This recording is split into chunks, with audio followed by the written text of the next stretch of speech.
So Felix, well done. Another round of 16 in a slam. How pleased were you with your performance today?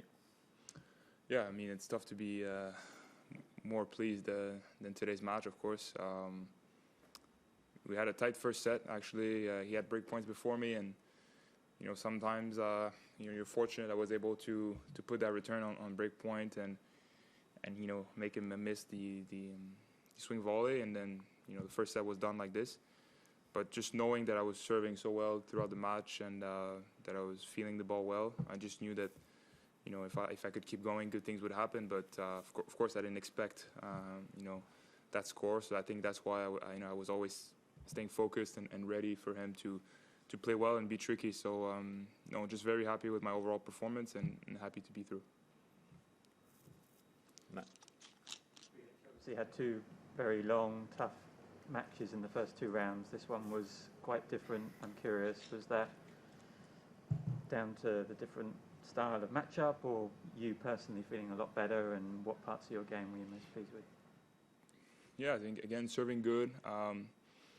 Felt a bit more loose and relaxed in the first two rounds maybe also, so I was able to get a little bit more power and hitting through the court better than my first two matches.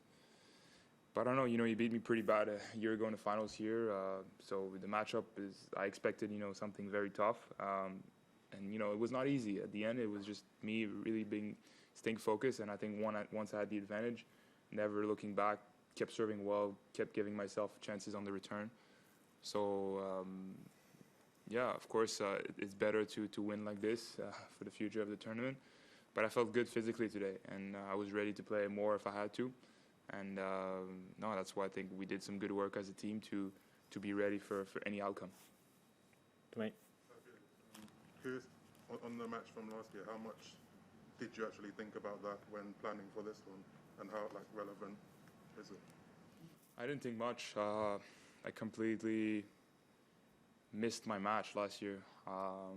Yeah, that was a regret last year that I played, really poorly in that final. But I knew I was, a better player than what I played even last year. But we're at a completely different stage. I'm a better player overall now. I knew that what happened in that final last year wouldn't happen again, at least. But I was ready for it to be physically tough, mentally, tactical as well. So I was ready for any outcome. But I think that the performance that I had against him last year had didn't cross my mind at any point this year. Yeah. Well done, Felix. Obviously, you finished last year where you quarterfinals Wimbledon, semi-finals US Open, obviously putting yourself right in the sweet spot in the really deep in slams. How are you feeling confidence-wise compared to that, I guess, as to whether you're ready to go another level, and do you allow yourself to think that far ahead? I try not to. I mean, but we're all, we're humans at the end of the day. I mean, like anybody, you project yourself, you have your goals, your objectives in the future. But I really try to keep myself in the present, try to enjoy the moment, try to enjoy my time on the court. And at the end, putting myself in let's say, in semifinals like I did in US Open is never easy.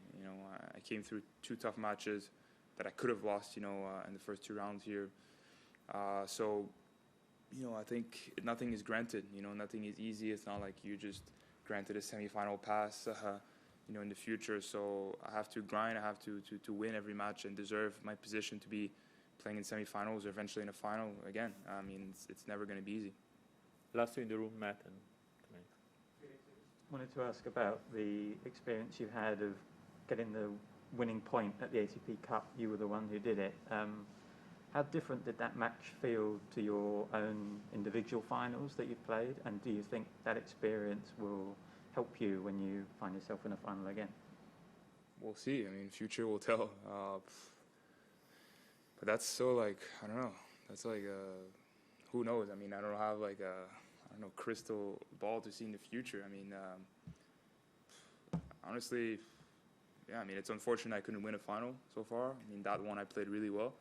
I was ready to really, push, and I really wanted that point for the team, for myself. Of course, it's good for my confidence. It's good for the future. but it's not going to be relevant to my next final. The next final will be a different opponent, different court, different match, and I'll just have to do everything to try and win it. But for my personal confidence, yes, of course, winning these type of matches, helps me, feel better about my game and about my head for sure. Last one to me.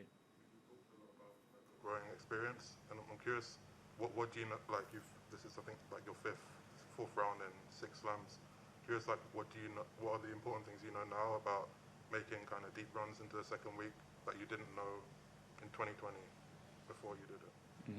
I think you just feel more in your place. It's like in everything in life, when you break new grounds, you don't feel, let's say, as comfortable, or you kind of feel out of your comfort zone. Now, of course, playing more and more Grand Slams, and I've gone, to semifinals, I feel more in my place. I also know that, matches are long. You have to stay relaxed, stay composed, stay calm, because, there's going to be opportunities to come back. We saw it in the first round. And so I think I'm just more relaxed and more composed, and have a better self-confidence that I know I can go into the second week, I can go to quarters or more. So for sure, past experiences, what they do is just they give more confidence, but they don't grant you any wins. We will take one online English question before moving to national language. So Ubaldo, your question, thank you.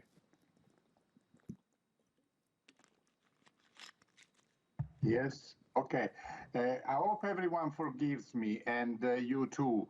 But I know you're a good friend of Matteo Berrettini, and I would like you to tell me. Yesterday, Berrettini played 2 tiebreakers versus Alcaraz, and he made 17 points against 8. Then I found out that when he played Medvedev and Djokovic, he always lost to them 7 times, but when he played the tiebreakers, he won 2 against Medvedev and 2 against Djokovic. When he played you, also, he won a tiebreaker. You may not remember, but it is. So tell me, what that means. Does it mean that when he plays tiebreakers, is almost unbeatable, or what? Sorry about that. Sorry about that. Yeah, honestly, that's a wonderful question. Honestly, you're really making me laugh. This is good, but wow. Matteo. Of course, he's a great server. He's one of the best serves on the tour right now. So anytime you have a good serve, you put a lot of pressure on the opponent coming to the tiebreaks. I watched last night. At some point it could go either way. It was really tight, but Matteo ended up playing better, serving better, so he deserved to win. But yeah, of course, I'm not surprised that Matteo has good record in tiebreaks with the way he serves and the way he plays.